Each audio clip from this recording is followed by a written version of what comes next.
All right, everybody, this is Dr. Rocks from Pounding Rocks Truck Shop, and I'm bringing you another 1986 720 update here. As you can see, some work has been done. I am not done, but crazy dog. Anyways, so when I first bought this thing, this hood was not in great shape. She was pretty bent up, didn't close, needed a tie strap to hold down, but the guy did throw in a hood with it. It wasn't the best, but as you can see, I have made it work. I had to do a little Bondo work here on the corner where that moss was growing, and I had to do a couple other things and get the hood latch out of the picture because I don't want to close it and then never be able to open it again. That would be completely awful. So that's done, and I started sanding it and bondoing some of the bad areas. She is I'll say, this is about 15 feet, 20 feet, 25 footer. I'm going to go with a 25 footer here. She doesn't look bad, and it came with the AEM already matched paint.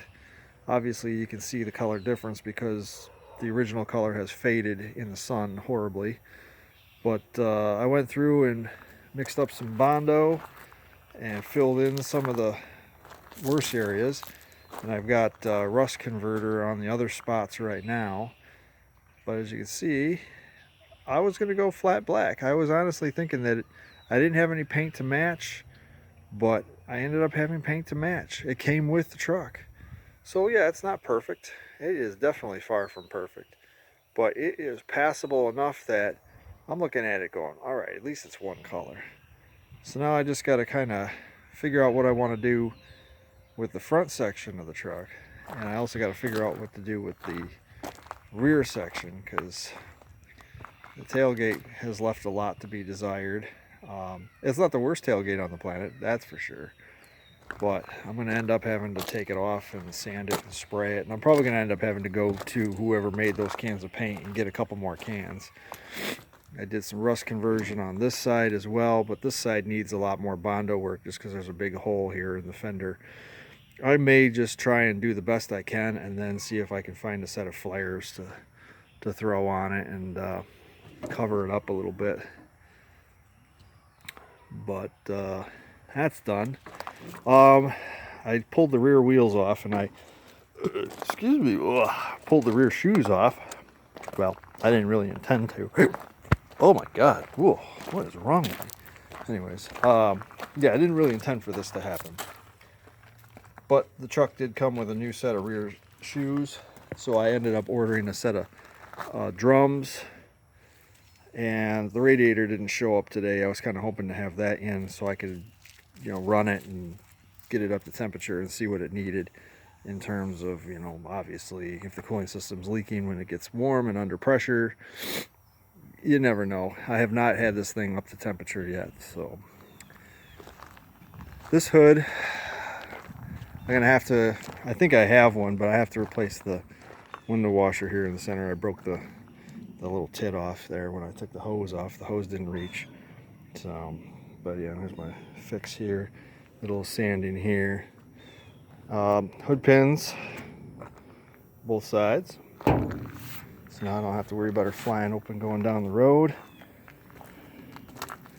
Yeah, it looks like it's got a bad case of chicken pox, but it'll look better when I'm done with it. I'll mask off a few key pieces and then Bondo the deeper spots, obviously sanding it, then bondoing it, and then sanding it again.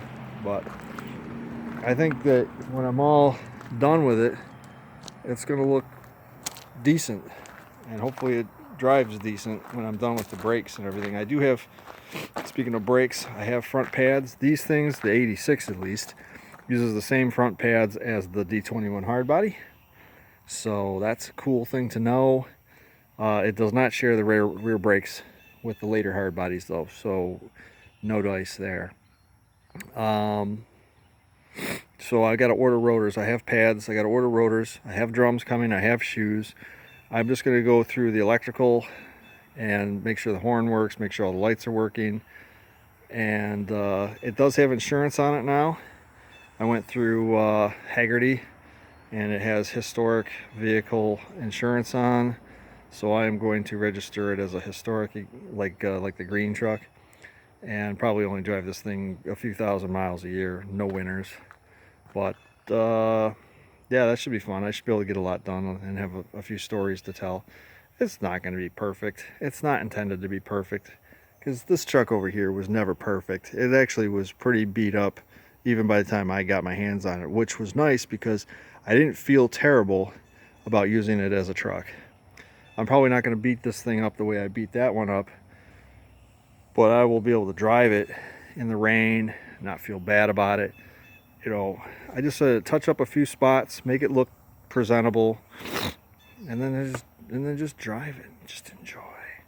So like, share, and subscribe. Leave me a comment down below, and you know, give me a thumbs up. It helps the algorithm, keeps new viewers coming in. And I got some other news about Double Dare, which is sitting right inside the shop here. I got some cool stuff for it, and I just got to get it mounted, and then I will show you guys that I got together with Roadie Fabrication, and we made something really cool and unique for the hard body trucks. He's going to have it announced soon, but I told him, I said I want to have mine installed first because I want to be the first one on the internet to have them. So he's waiting for me to install. I just got to come up with some rivets and we'll be done there. But enough about that one. I'm excited to be driving this one soon. See you guys later. Enjoy.